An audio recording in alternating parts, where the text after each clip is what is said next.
Did you see the stylish? Welcome to the Young IPA podcast. I'm James. This is Pete. G'day, everyone. It is the 5th of September, and this is episode 125. We've got a loaded show for you guys coming up. So much to get through. So we got Renee Gorman in studio, national manager of the IPA's Generation Liberty program. She had a huge week in media about her new report, asking students whether there is a free speech crisis at university.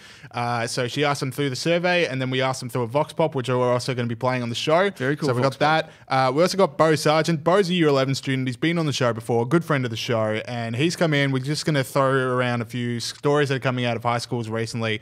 Basically, high schools have lost their mind. And then Bo gives us a textbook, which you guys are going to really enjoy. I don't want to spoil it, but stick around for the textbook story. He came prepared, didn't he? He did. Much more than we did. So good on him, Bo. Apart from that, we got Brexit. Obviously, that's a huge story today. Brexit, religious discrimination. We got the quiz. Dan and Bella up against Pete. We got heroes and villains. Pete, anything you're looking forward to in the show? I'm really pumped up about my villain UTS in Sydney. Yeah, it's a good one. But let's get into it because Brexit is the huge story. It's still developing as we do this podcast. And I'll put it this way. There was a few ways I was throwing around of like how to introduce Brexit as a topic. And I'm just going to say a statement and you tell me if I'm right or wrong.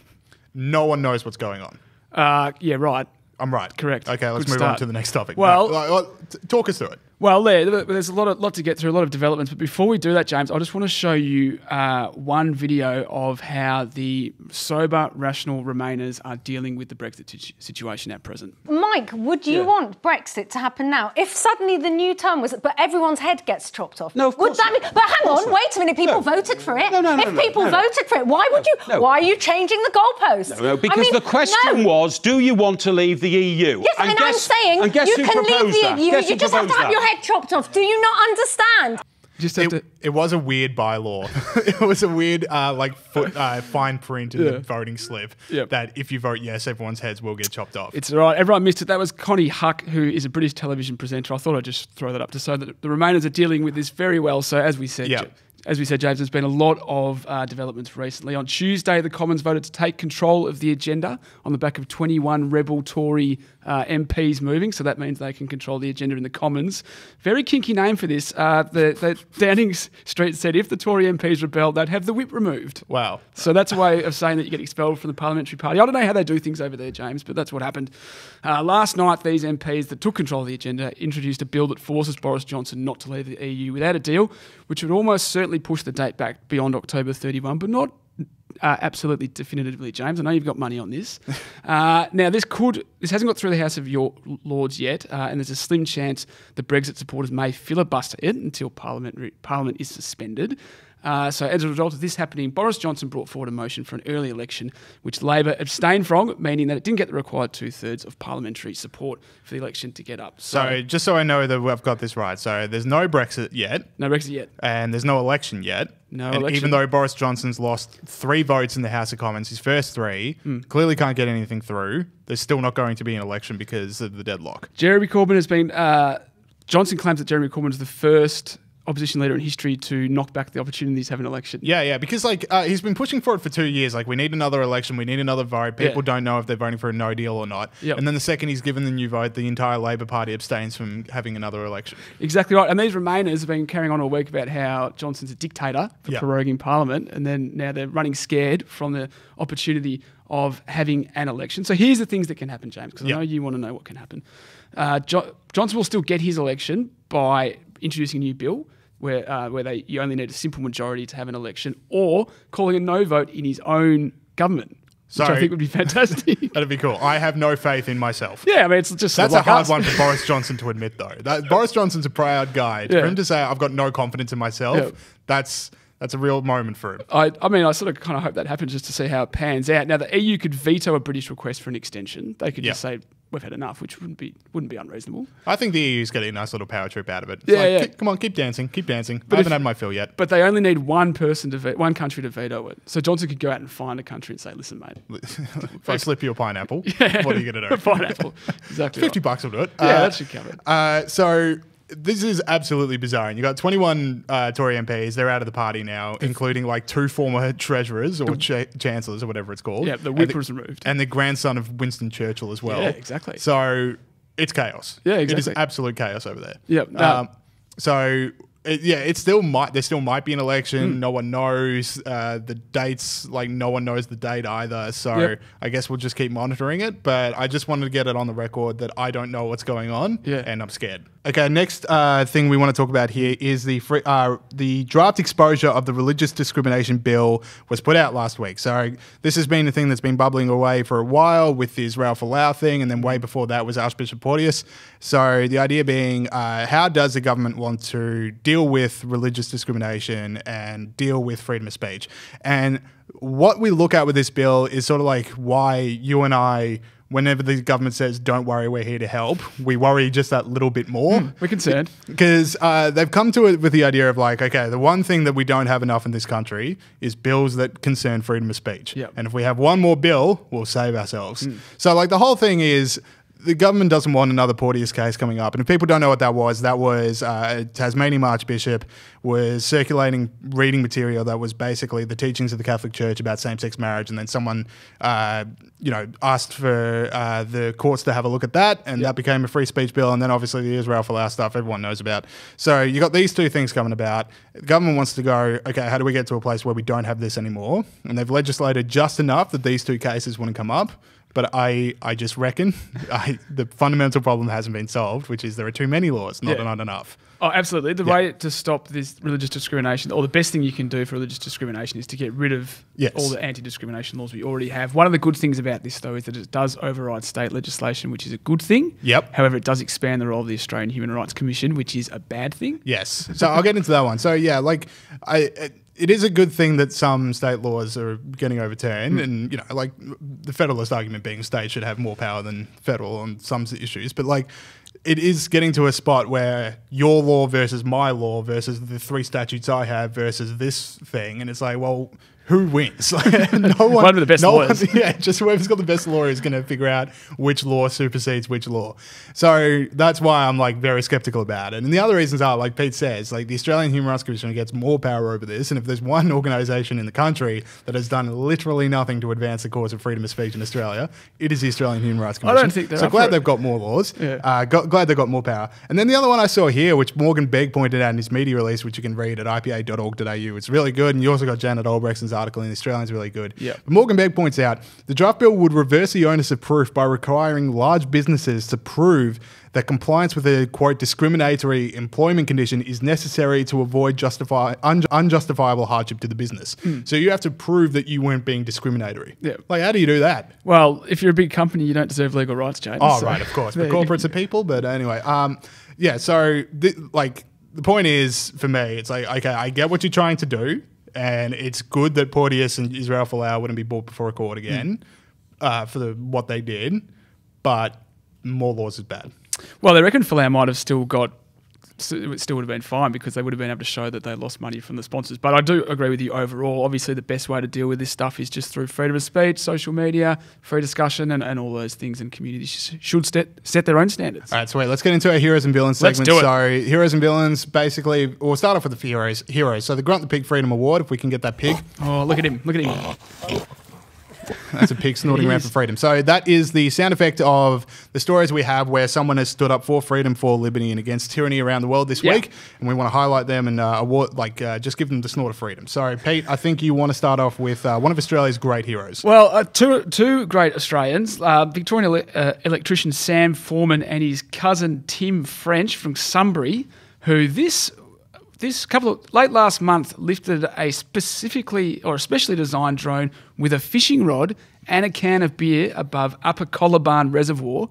So for people watching on YouTube, you can see him now, but it's just a man in a chair being suspended by a drone over a lake, having the absolute time of his life. Fishing, and he does catch a fish, which you'll see, and he's also drinking a VD. That's for YouTube only, so I'll skip over this. But there's a man in a hazmat suit for no apparent reason. You're fascinated with that hazmat suit. This is drones. Worried about a nuclear fallout. They're at a lake. Sorry, I'm interrupting again. That's all right. It was an important point. I think they're taking their experiment seriously. Anyway, they're getting investigated, or CARSA are looking into it. The Civil Aviation Safety Authority is probing them because, as Mr. Peter Gibson says of CARSA, drones of any nature are controlled by strict safety laws, etc., etc., etc. Now, these are a couple of great quotes from the droners, which I'm going to call them, which are fantastic and prove that they're great Australians.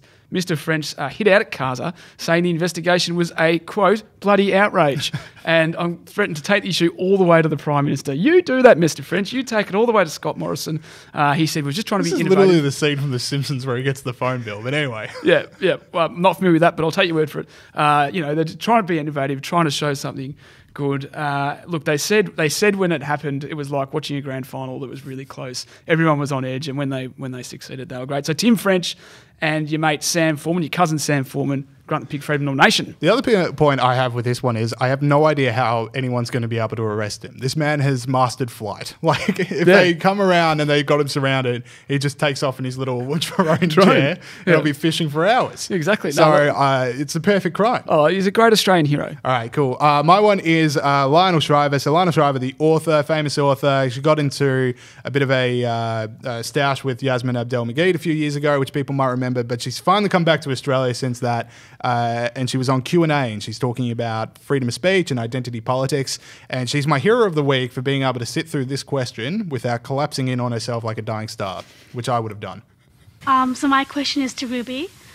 White women being agents of white supremacy and settler colonialism has been well documented in the USA, with white women making up a large majority of Trump's supporter base. But how has this idea of white womanhood manifested in contemporary Australia? And how can we talk about something like that without ignoring the fact that most women of colour are also settlers, living here on unceded Aboriginal land?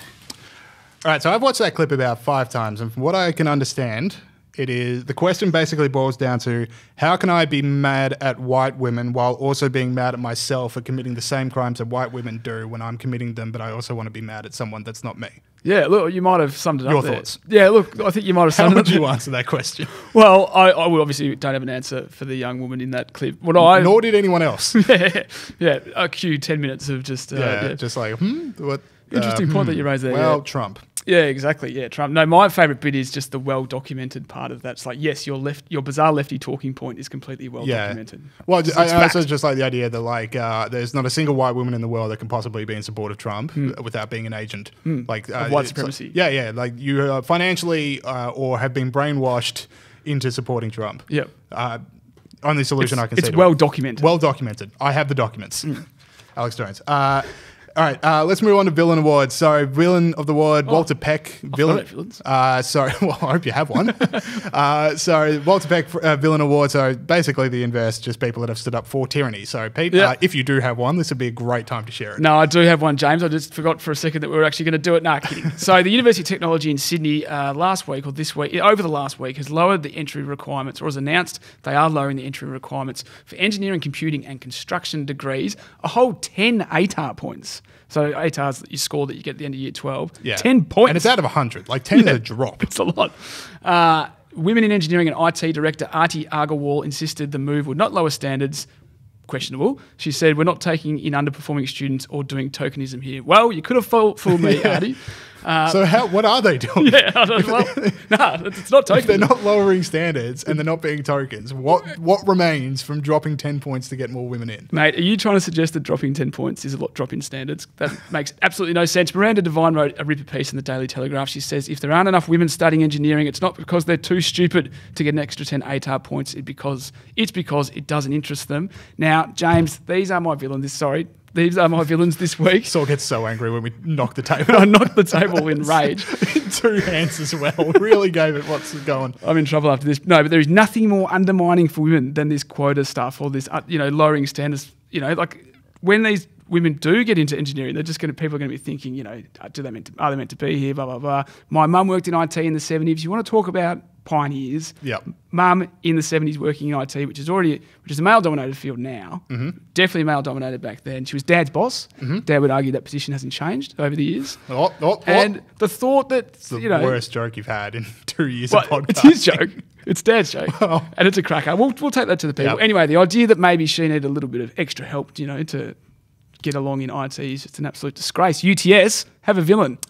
Interesting that you would put this as your villain of the week when you could have done the same rant and had your mum as the hero of the week. So that's an awkward one. Well, mum's IT career isn't development that happened this week. Well, I'm just saying you could have nominated her for a Hero Prize, and it's intentional that you didn't, and I don't know what that says about you. Would have been incredibly weird. But the other part of me, so UTS for me, are just going to have to realise what engineering students have sadly figured out through their first year for decades, which is there are no girls in engineering. Okay. As Miranda said, it just does not interest girls to the same level that it interests some men, is what I'm saying. So, yes, that's a good one. All right, my one is Deborah Messing. So this is the Will and Grace star. People might have seen that show. Got rebooted, then cancelled. But anyway, so this comes about because Hollywood Reporter had a tweet up that said, President Donald Trump to appear at Beverly Hills fundraiser during Emmys week. And Deborah Messing quote tweeted that. It's up on the screen now for people who are watching on YouTube. And she says, please print a list of all attendees, please. The public has a right to know. Pretty creepy. Pretty creepy idea that just like, the second you have a privately held political opinion and you want to support the cause, the entire public has a right to know what that opinion is. So, yeah. Or at least Deborah Messing. Or at least Deborah Messing has a right to know. And then she got a bit of flack for that. So she comes back, she doubles down and says, I am proud to be a donor when I contribute to a campaign. I'm happy to be listed when I attend a fundraiser. I am assuming anyone who donates to Trump's fundraiser would feel the same. Why wouldn't they? Maybe because they're a different person and they don't feel the need to broadcast their every belief they have on social media. They might have different preferences to you, Deborah. Yeah, it's like, why isn't the thing that I believe what everyone believes is just something we're all going to have to figure out. It's something we have to come to terms with. And then, so this is bad enough. And then Donald Trump comes in with an absolute haymaker, which is also up on for the screen. So I have not forgotten that when it was announced that I was going to do The Apprentice, this is his tweet, announced that I was going to do The Apprentice, and when it then became a big hit, helping NBC's failed lineup greatly, Deborah Messing came up to me at an upfront and profusely thanked me, even calling me sir. How times have changed.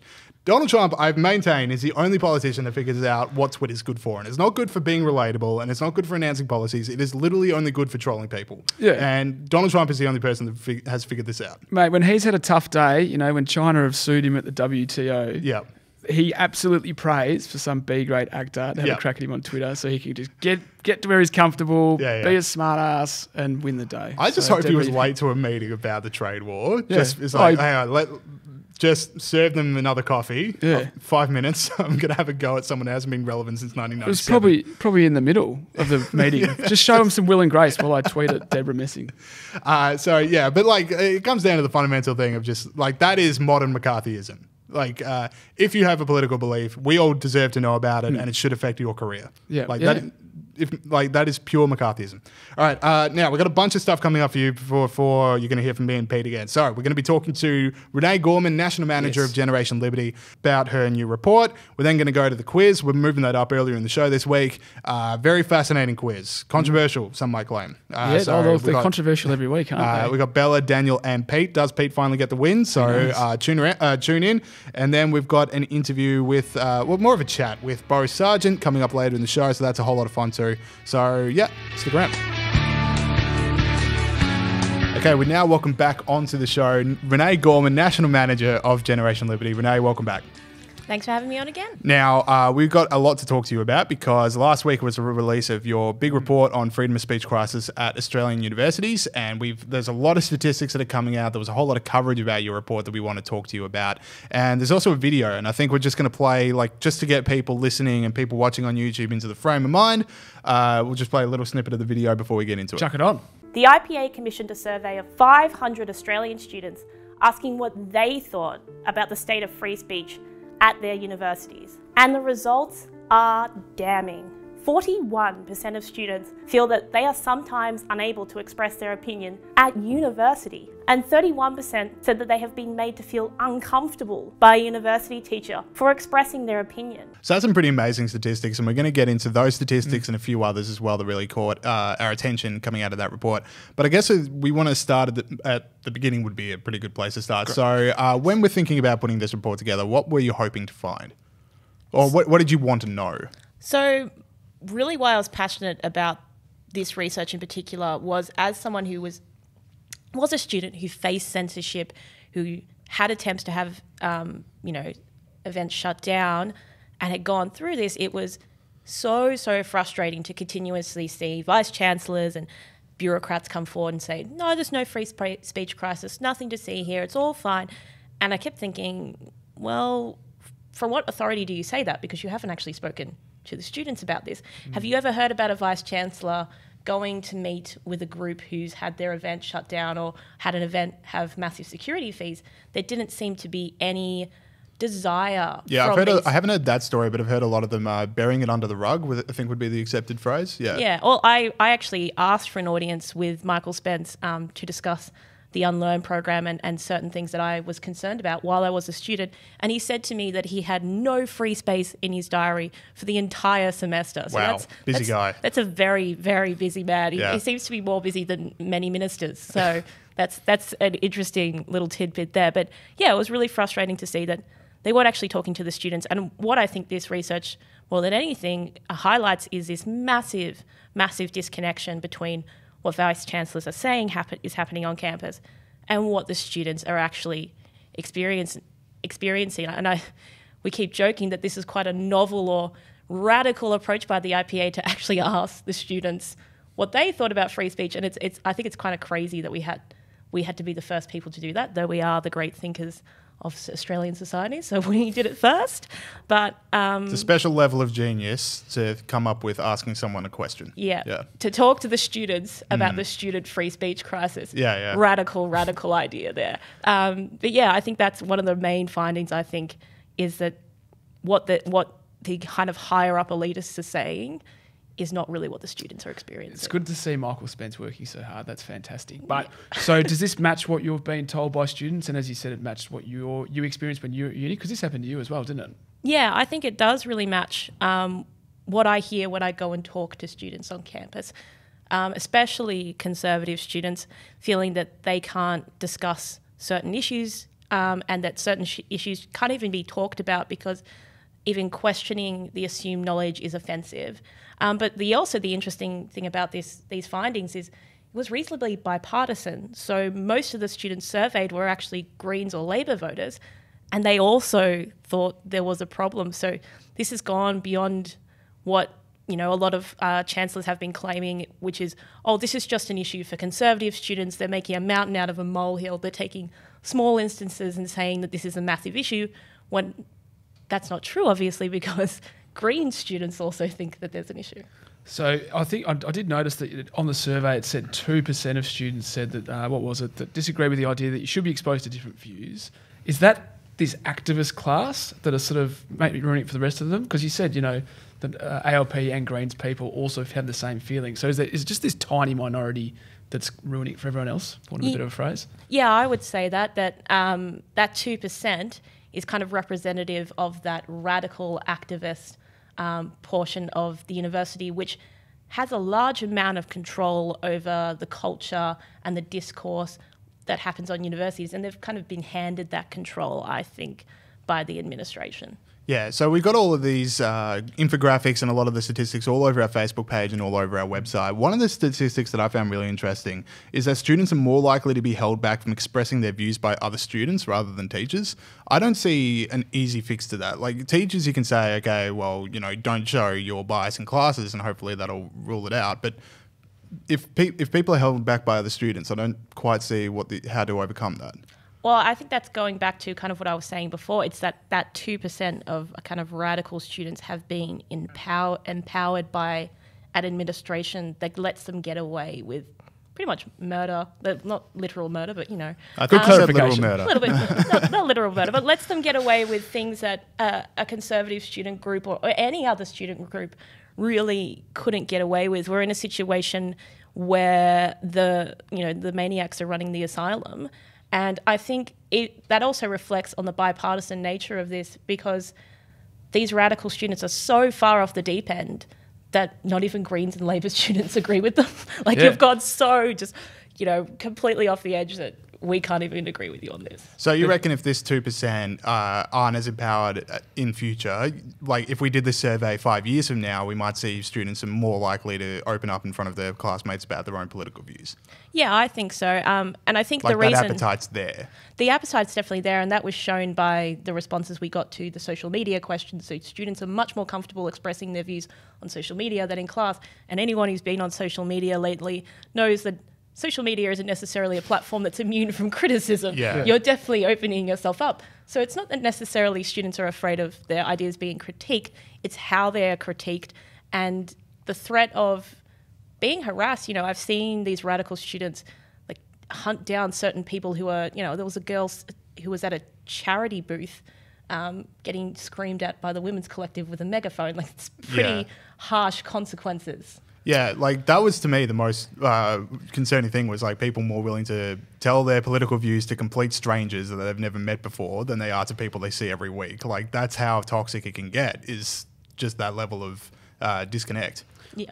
I would say, look, far better for me to sermonise, James. You know I don't like to sermonise. No, you've never sermonised a day in your life. But Dave Rubin used to say, one of his things out of that interview was just be a little bit more brave, and you'll find that more people agree with you than you think. So I guess if you're a uni student and you're concerned that your peers don't agree with you, if you speak up, I think you might find that more people agree with you than you think. I totally agree, Pete, and it's something I always say. Well, that's a good example right there. Pete said it's something he believed, and then found out that Renee agreed with him. And Renee is, it works. It works in lifetime. I always say that to young students when I meet them, because when they do say they're too scared to speak out, I'm like, you're going to have to, because you don't know how many other students are sitting in that room who are also thinking the same thing, who are also too scared. So once one person says it, another person will say it. And it's, you know, it's how I met my best friends at uni, by them coming up to me afterwards and being like, I kind of agreed with what you said there. Awesome. That's how we got you to the IPA, because you were just a famous rebel rouser from the University of Sydney. Yes, definitely. Rebel rouser. They looked That's at what you know, that was a business card. They were watching the television. They said that, you know, emotionally unstable troublemaker, definitely IPA material. Well, let's run some other statistics here. So 58% of students say they are more exposed to new ideas on social media than university. I couple that with 47% saying that they're more comfortable expressing themselves on social media, as we've said, and 45% saying social media is more persuasive than universities. So are universities still a thing 20 years from now? If like that level of students are like, I'm learning more, I'm engaging more in debate, I'm being exposed to new ideas more in the comfort of my own home, on my laptop and on my phone on the train, than I am at the university that I pay money to go to. Like, what happens to the future of universities if that keeps up? I think they are losing their relevance, and they're losing their relevance because of issues like this. And Jordan Peterson talks about this a lot. He really thinks that the future is going digital. It's going to private platforms creating their own education models. Universities have served us well in the past, but if they're going to continue down this route of censorship and also lack of intellectual diversity, lack of different ideas, then they're going to completely lose their relevance within society. Okay, now you were with Adam Schlicht, friend of the show and rock star, who went out to Melbourne University a couple of weeks ago to speak to students about freedom of speech. Let's play that footage now.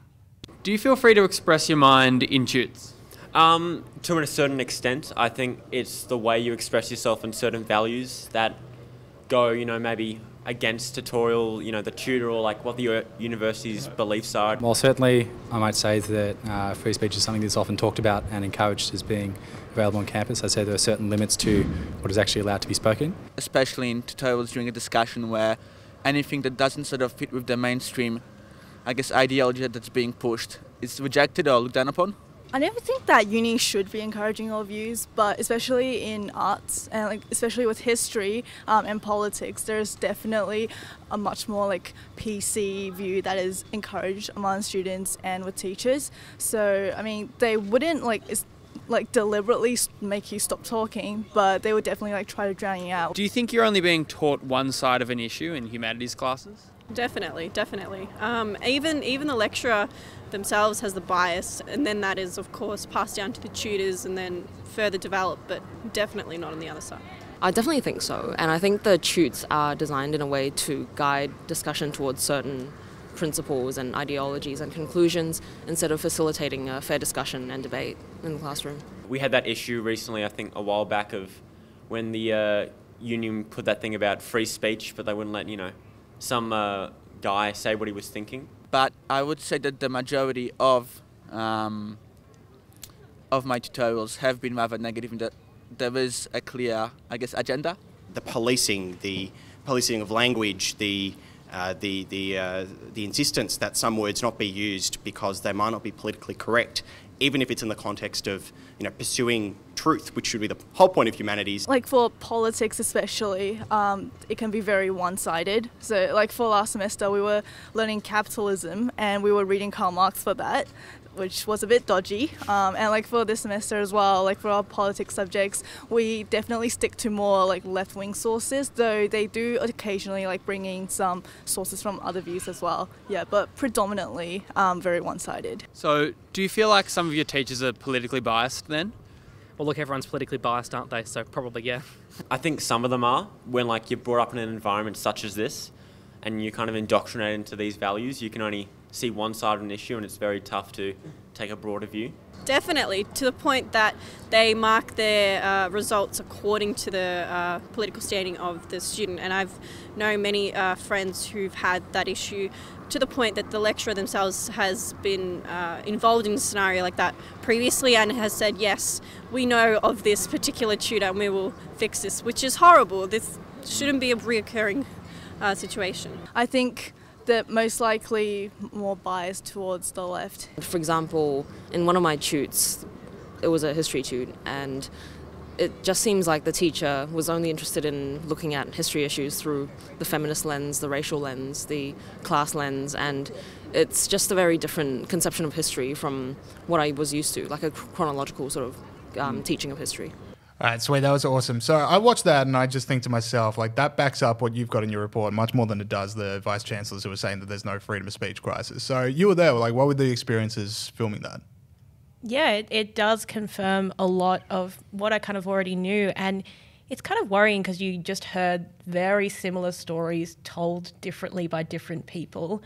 And the fact that our chancellors keep denying this is such an indictment of that they don't really know what's happening at the ground level. And I think as long as they continue to deny the problem, so everyone's saying, oh, isn't it wonderful that they've been dragged kicking and screaming, and they're saying, oh, we'll take on the recommendations of the French model code. I'm very suspicious that someone who still says that there's no problem is going to be able to fix the problem, especially since as they continue to deny it, they don't actually want to investigate the mechanisms of how censorship on campus works. What was the reaction to your report? Was it positive, negative, mixed? I'm talking about in the wider media, or maybe from vice chancellors you've heard from. Well, the actually vice chancellors have been rather quiet. I think well, they're so busy. You said, how have they had time to read this report? They're so busy. I think there's been a lot of criticism of, how did you get these results? Or these are just 500 of your mates that you've interviewed, and I think that's kind of a compliment thingy. I have 500 mates. But we've been to some of your parties, Renee. They're quite something. But we're quite transparent. This was done by an independent data services company, and most of the students interviewed were Labor or Greens voters. So that kind of argument falls flat. But I think it's just, again, a lot of people wanting to push this issue aside, not discuss it. It's easier not to deal with it. All right, brilliant. So Renee, thank you very much for joining us on the show. If you want to read Renee's report or see any of the infographics, make sure you're heading over to the IPA Facebook page or go to ipa.org.au. Renee, thank you. Okay, thank you to Renee for that really awesome interview. Now, we've got another round of, hey, what did we miss? The Young IPA quiz, the quiz that we have every part of the week. We're moving it up in the show this week because everyone's loving it so much.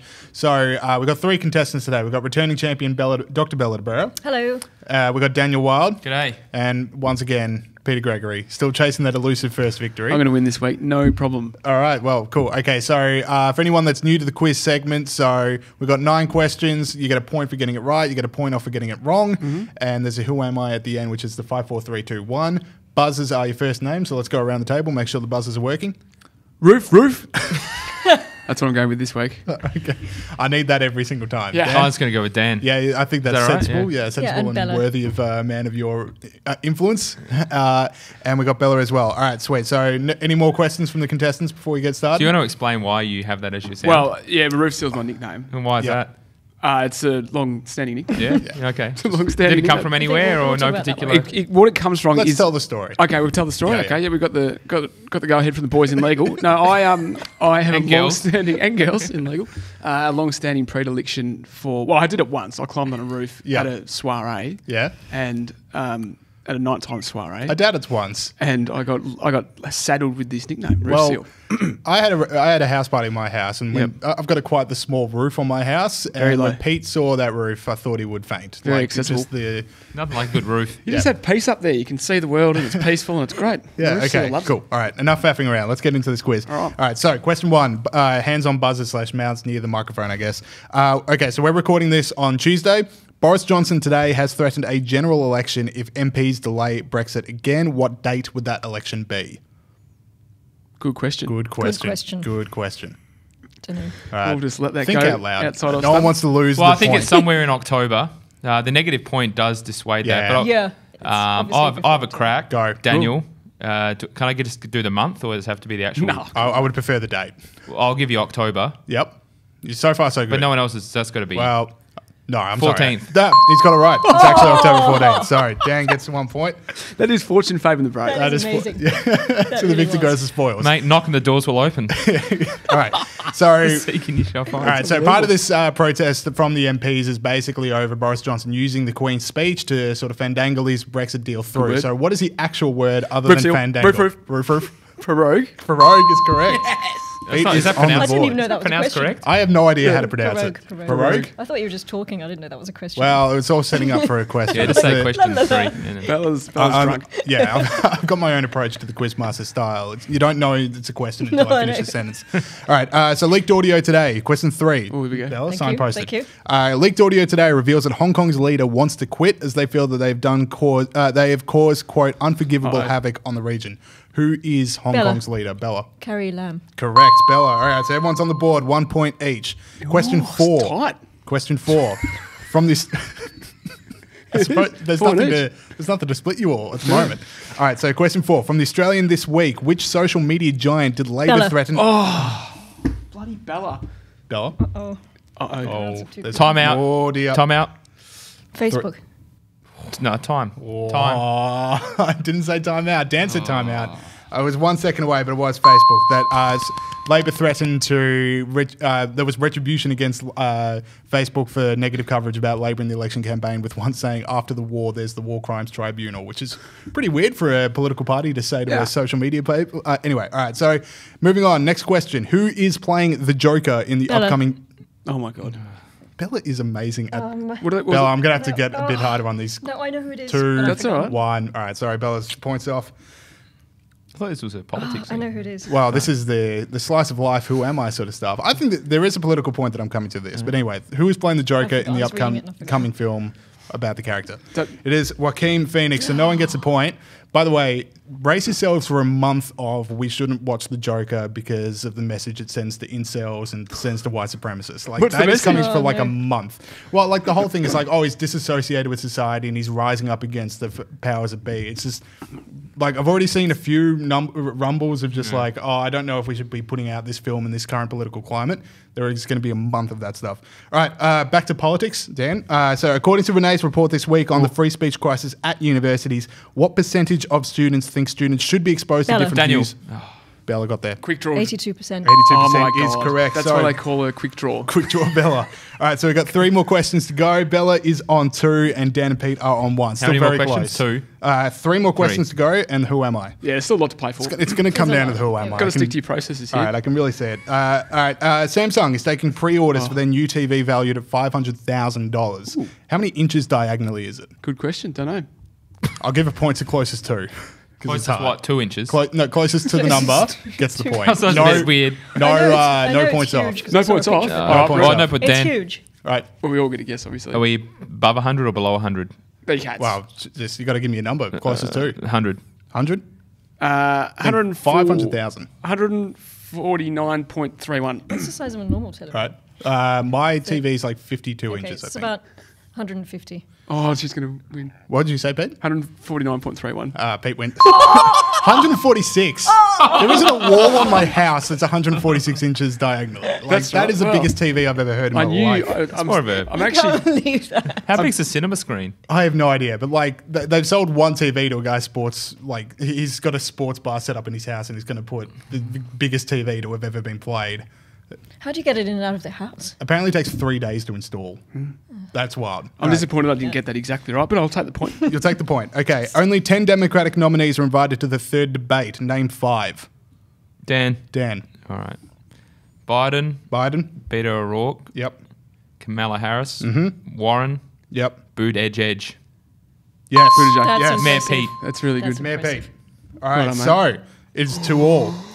2 more questions remain. We all on 2. Okay, Australia. All right, this is one for the cricket boys. I know Dan and Pete here love we the go. cricket one. So this one About this time. is the quiz within the quiz. Dan, if anyone Steve doesn't Smith. get If that's right, he can have no, it. that's not a point. Did you lose a point? You're very You close. lost a point. Okay, so Australia is set to drop Usman Khawaja for this here. test.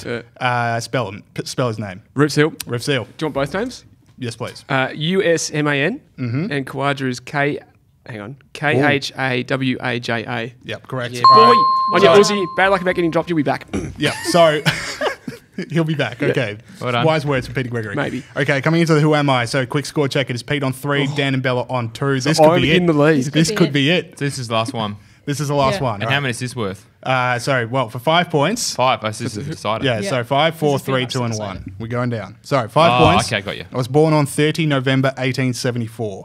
We need Paddy Hannaford. He got this first Yeah, time. he, last he week. did. just It got was it from wild. that. He just got it from. Yeah, he got it from the year. Thomas It's like Locke. John Locke. John Locke. Thomas is his brother. He wrote the 4th treatise or something. Fourth treatise. Yeah, it never got out. I don't know the answer, Sorry, can you James. say that again? When was it? The 30th of November Not that that helps. 1874. Anyone want to take a stab? 5 points up for grabs. All right, cool. We'll move on to 4. I first entered the political scene in 1900. Oh my god. No, I'm not willing to. No. Yeah, Risk- I made this a bit too hard, I reckon, but anyway, we'll That's see how we all go. right. It helps to let Here's this why. in front. Here's why I bring this up today. So I was a backbencher on the start of this day 80 years ago, but by the afternoon, completely different. So what happened This 80 day years ago 80 today? years ago. 8 years ago today. I know it was like the anniversary of Warney's first ball in England earlier It's this nothing week. to do with Shane Warne. So I don't think it's that. So it was a war. It was outbreak of Oh, war. it was the, yeah. Yep. Does anyone want to take a Oh, guess? hang on. Was it? It wasn't. It wasn't Churchill. Churchill it is. Bella wins again. There you go. 2 for 2. Sorry, I didn't say my name. I Bella. reckon that's a question.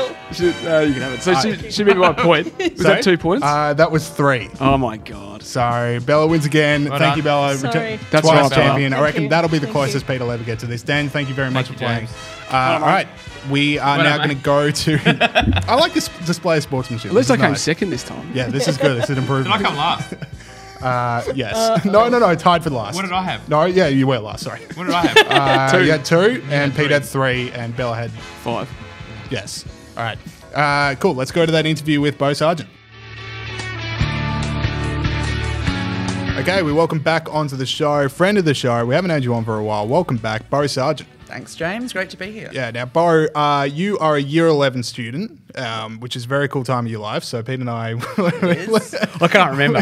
But we've been reminiscing fondly of our high school days previous, but we have some stories because, there's been a bunch of stories in the news last couple of weeks about high schools. There have. And Pete and I are looking at that going, we should get a high school student on, talk through some of these stories, get an idea of what's going on from ground level. So, all right, so let's start off with one that I saw recently. So Melbourne Girls College, we talked about this on the show last week. Melbourne Girls College are removing their rubbish bins. They're saying no more rubbish bins in the entire school. If you have any rubbish with you, you're going to have to carry it home. Now that's not going to work. Now I think there's just going to be rubbish anywhere because pockets are small. So what was your take on that? Exactly. Well, this is a completely ridiculous idea. It's so impractical. I know how these things work. It's probably 4 or 5 students who are all in on the climate change. They're at all the school strikes for climate and all that, and they've gone to their people high up in the school and said, you know what, we need to do something. We need to ban bins at school because that's going to save the world somehow. So you're not going to stop plastic use at school by banning bins. Students are still going to be using plastic, and I presume if they're taking their plastic away from school, then they're going to go and put it in their bins at home. Yeah. So that's not going to change the use of plastic. Their plastic will find a bin. Maybe not at school, but they will find a bin. Exactly. So, and banning bins, probably more likely is that if someone's got a, wrapper for something and they don't have 3 pockets or whatever, and if it's a bit dirty or whatever, And no one's looking. they just throw it. Behind a tree or whatever. Let's go back to these 4 or 5 students you're referring to earlier. Are they students like that at your school? I don't think to the same extent, but yeah. And my other thing is, I remember when I was at school, one of the punishments you could get was to pick up papers. So how's that going to work if there's no rubbish bins? Well, yeah, they're they'll going to still litter. Yeah. Well, the modern education system, we don't do punishment. Oh, really? We do sort of like rehabilitative justice. Oh, I heard of one That's which was how like it works. relearning. You just got to relearn something. As if you were taught it the wrong way. Like there's nothing in you that wanted to do anything wrong. It was just like, oh, you were taught wrong and you're just acting out. So we need to relearn you. Sounds right. Yeah. So are you saying there's no picking up papers at your school as a punishment? No. Really? No, yeah. Well, I right. don't think Any Bo's ever been in trouble in his life. maybe so Bo's never- maybe there are, but just Bo wouldn't be privy to Yeah. those conversations. All right, That's everything. there's another story I found. So every state school in Victoria, the Premier, well, I guess the Victorian government here, so every state school is banning mobile phones in class next year. So the idea is you put your phone in your locker room at the start. You put your phone in the locker at the start. It's there for how many hours school goes for, and then at the end of the day, you can get your phone back. Now, I just think with students today, no one's following that rule. Like No. you will find a way to bring your phone into class. You will Absolutely. find a way to add to Snapchat throughout class. Like, Yep. do you see what's your take? So Tinder. Like, I kind of like the idea of it at a Tinder's primary 18 school plus, level. Pete. At a primary school level, it's probably a good idea. Like, Yeah. they don't need their phones. Probably best not to have the same kind of reliance on it. But at high school, can guarantee no one will follow this rule. There will be phones, unless you're going to like search every student as they enter a class. Probably Yeah. not going to happen.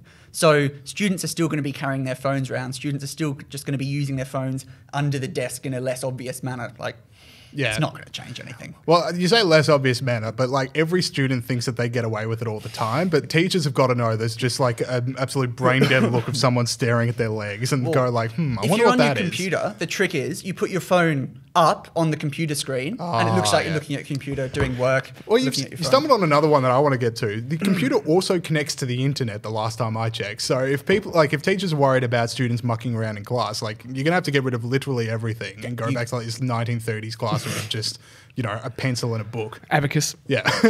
Yeah, you can access all the same stuff on your computer. Yeah. Banning phones achieves nothing. Yeah. So we've had listeners tell us that they listen to the Young IPA podcast in their politics class. Will they still be able to do that, or is it going to be too difficult to get away with? Well, I'm surprised that any schools are letting students listen to Yeah, it. if you do Oh, this they thing, do the it. headphone pretty through good. the shirt and you put it up through the cuff and then you're just doing that, you can get away with that. He's got quite good at this, James. You must have Oh, well, you're yeah, a bad I'm- kid. No, I wasn't a bad kid, but just I didn't love science and maths. Like Bo was telling us that he's a maths genius. I think were your direct That's what he words. said. I He think said- that were your words. But I zoned out pretty quickly, and I prefer to listen to music. So you can just do a quick sneaky, and There you then go. off you are listening to Radiohead. But then there's like this other side of it to me, which is like technology can't be stopped. Like it's the way of the future. Students are, like babies learn quicker how to play Candy Crush than they do how to write and read. So, like, education has to adapt to the fact that we all use phones, we all use computers, we all use these electronic things, and to work against that by banning it, it's like, shouldn't you be embracing it and finding ways to use that in the class? Exactly. Like, you will leave school and probably never have your phone banned at any point again. Like, there's no...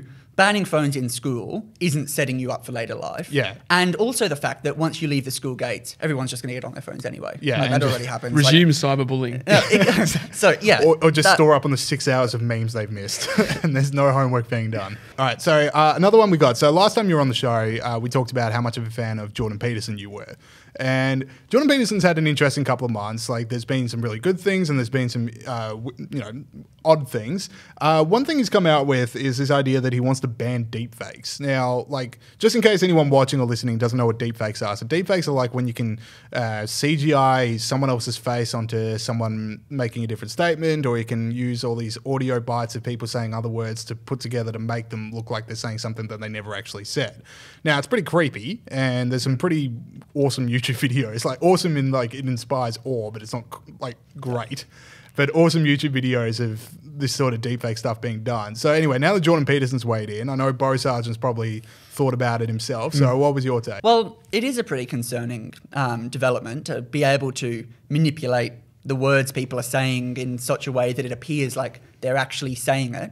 And a lot of people, like, were that to go viral or whatever, a lot of people are going to be taken in by that.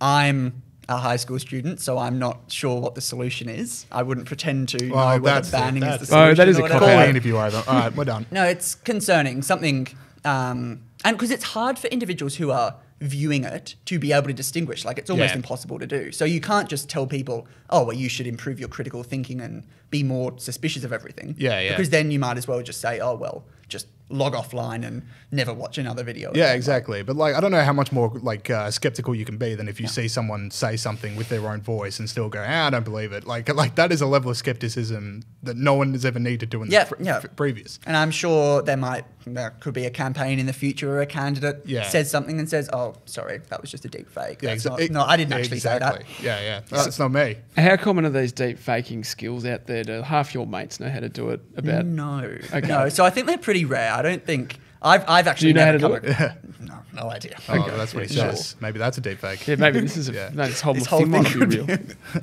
Yeah, but no, I think they're pretty. It's pretty hard to do. Yeah. But I guess as technology develops, like it becomes more and more accessible to people that didn't have the previous skills. Yeah. And so eventually, I presume there'll be a time where you can just log on to the deepfake website, come up with a template, insert what you want someone to say, and it'll be done. Yeah, it seemed to be the case with Jordan Peterson. Like in that article, he's like, there's a website you can go where I'm starting to rap Eminem lyrics, which, you know, I still haven't got around to going to, even though the second I read it, I'm like, that's the rest of my I feel afternoon like that gone. should have been a priority. That should have been number one over Hay.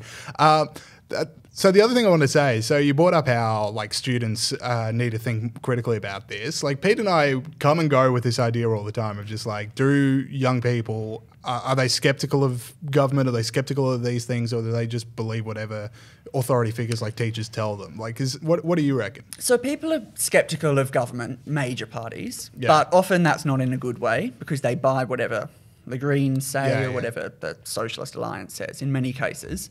So it's mixed. So there is some skepticism around certain issues where people will just not accept what the Liberal Party or Labor Party might say.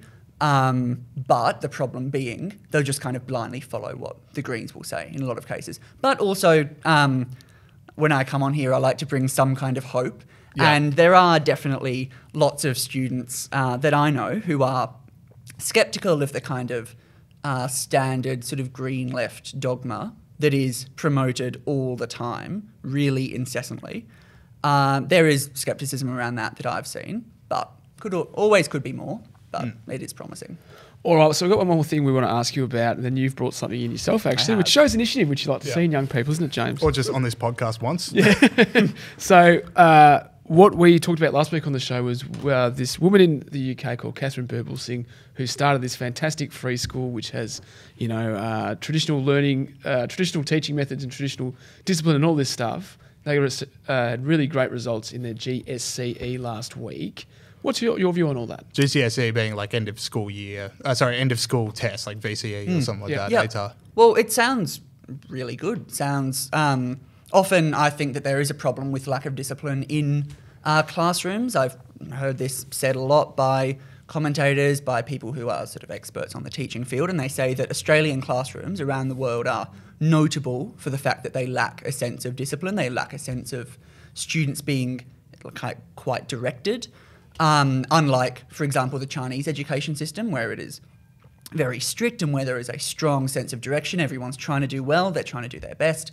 That's often not the case in our system. And so I think that bringing that into, or setting up a school that is premised on that kind of thing, like she did in the UK, sounds like a really good thing. How do you think you deal with the silence between classes? Because I would have been expelled in 20 minutes. I don't think I'd do very well. I think I'd be gone in even less time. But Yeah. All right, well, it's you and me picking up papers outside, and we finally figure out whether that's a punishment or not. Now, as Pete alluded to, you say you bring hope to this podcast, and you've also bought a textbook. So why don't you explain what this is? So the Because textbook... I was not prepared for a test at the end of this. I've forgotten everything I've said. I've forgotten everything you've said. I haven't seen a textbook for a while. Unfortunately, the textbook does not bring hope. Okay. The textbook is actually pretty shocking, to be honest. So this is a Politics 1-2 textbook by the organisation Social Education Victoria. Yeah. I haven't looked deeply into this organisation. I just know that this is the prescribed textbook for lots of schools studying 1-2 politics. It's Year 11 politics. Year 11 politics. Yep.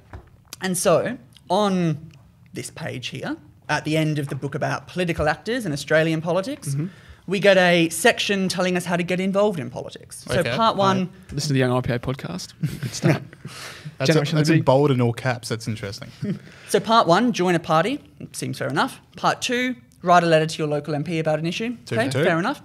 Part three, subscribe to GetUp.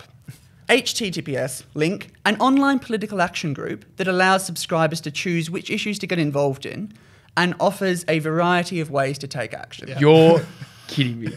It's right here. With a That's URL. unbelievable. Yep. So is there actually a URL? There is a linking URL Wow. to GetUp in a textbook. I almost said a naughty word on the podcast. Then. That's unbelievable. It is.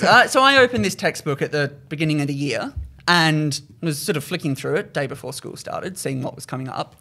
And I thought, oh, must be a mistake. That can't be right. But it's there, printed. There's no balance there. There's no subscribe to the IPA. No. There's no alternate. It doesn't say that it's a left-wing, like far-left organisation. Get up, aren't left wing, Bo. Don't be silly, mate. No, and there's another one here. Write a letter to the editor of The Age or even your local newspaper. Or even your local Or even, newspapers, yeah. like the kind of condescending, even your local newspaper, that might be okay. But just you know, like the Age is idea of better. like, look, I'll let you do your local newspaper, but far be it for me to even mention that the Australian or the Herald Sun exists or the Daily Telegraph even. Yep. Now, is this a widespread textbook? I know you said your believe school so. has it, but so you reckon like other students in other yeah, wow. Seems a mainstream kind of social education. Victoria, I believe, publishes a number of textbooks about social science subjects, and this is what is in, And in there. the list of stuff you should read if you want to know more about politics, there's ABC, Guardian Australia, Melbourne Age, The Conversation, Crikey, New Matilda, and anyway, Q&A. Oh, yeah. Yep. Anyway, That's a cool. wide smorgasbord. That's a multi-purpose diet. All right. Yeah, diverse Bo, views. usually we look to you for hope, but I've got this overwhelming sense of dread at the end of this interview, so we'll just go with that. So, Bo, thank you so much for coming back on. Thank you for having Thanks, Bo. Okay, thank you too, Bo Sargent. So we've got two stories that we want to share at the end of the show. We're Couple running of very quickies. long, so we're going to make this very sharp and to the point. No mucking around. Absolutely no mucking Absolutely no mucking around. So I think you're starting us off with the vegan. around. Oh, yeah, right. This would Will be do. mucking around. So a Perth vegan called Celia Carden has taken her neighbours all the way to the Supreme Court. Supreme Court, one of the highest courts in the land, because of the smell of barbecue. Saul, roll the tape. They've put it so it just, you smell fish. All I smell is fish. She smells fish, James. So she's taken her neighbours to the court. She also said, I can't enjoy my backyard. I can't go out there now. Miss Carden is a massage therapist. She's furious at her neighbours for cigarette smoke wafting into her yard and the sound of children playing with basketballs next door. Unfortunately, as it turns out, now one of the neighbours seeking to avoid trouble has told his kids to stop playing basketball, which is a shame. Because it's the best sport in the world. Because it's a sport and kids like it, and it's Best sport in good the fun. world. Go Nuggets. Now, Miss Carden is so upset that she's taken her neighbours to the State Administrative Tribunal and the Supreme Court, as I said. She's been knocked back twice, but she'll continue the fight, she says. Now, I don't know much about the legal system, but I think the High Court's the next one, isn't it? Yeah, well, I know the Supreme Court's pretty big, so she's really all in on this one. Listen to us, legal eagles, just nutting this out. Putting our heads together.